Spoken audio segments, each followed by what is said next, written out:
तो त्याला म्हणतो मी तुझ्यापासून आपल्याला आपलं सोडायला नकोय, पण मोठं राष्ट्र निर्माण होणं गरजेचं आहे.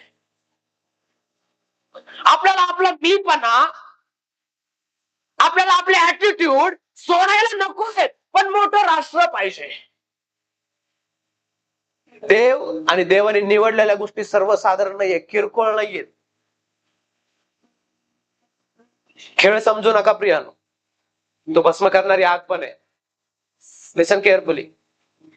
किती जणांना समजतंय? तर बघा या ठिकाणी त्याला सांगितलं मी तुझ्यापासून मोठे राष्ट्र निर्माण करीन. हा पुढं, मी तुला आशीर्वाद देईन, मी तुला आशीर्वाद देईन, नाव मोठे करेन, तुझे नाव मोठे करीन, आशीर्वादित होशील. तू आशीर्वादित होशील. तुझे जे अभिष्ट तुझे जे अभिष्ट